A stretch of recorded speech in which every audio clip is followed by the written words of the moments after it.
আন্তরিকতা রয়েছে, দায়িত্ববোধ রয়েছে, বিজয়ে বিপদে সকল অবস্থায় যে দল করা হয় না, মানুষের পাশে দাঁড়ায় এমন একটি দলের বাংলাদেশে দরকার রয়েছে।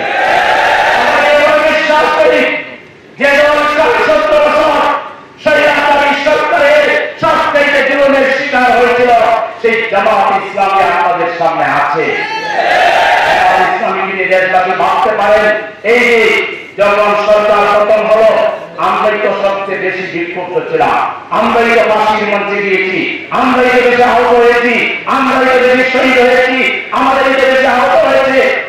আমাদের প্রতিশোধ নেওয়ার কথা ছিল, কিন্তু বরং বাংলাদেশের একটা জায়গায় একটা ঘটনা জায়গায় পাবেন জামাত শিবির কর্মীরা কোথাও ভাঙচুর করেছে,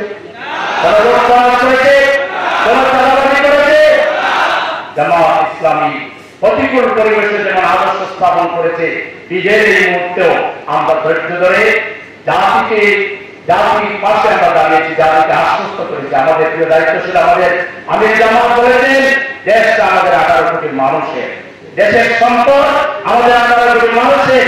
তিনি অগ্রাধিকার ঘোষণা করেছেন, আগে দেশে শান্তি শৃঙ্খলা রক্ষা করতে হবে, আমাদের অসহায় আহত ভাইদের পাশে দাঁড়াতে হবে। তিনি নিজের চোখে চলছেন, তার পাশাপাশি আমরাও যাচ্ছি। আমরা শহীদ পরিবারের পাশে দাঁড়িয়েছি, আমরা গণমান্য মানুষের পাশে দাঁড়িয়েছি। আজকে সব রাজনৈতিক দল, সুশীল সমাজ, বাংলাদেশের 18 কোটি মানুষের দায়িত্ব হলো আমরা ঐক্যবদ্ধ থাকা। এখনো ষড়যন্ত্র শেষ হয়ে যায়নি।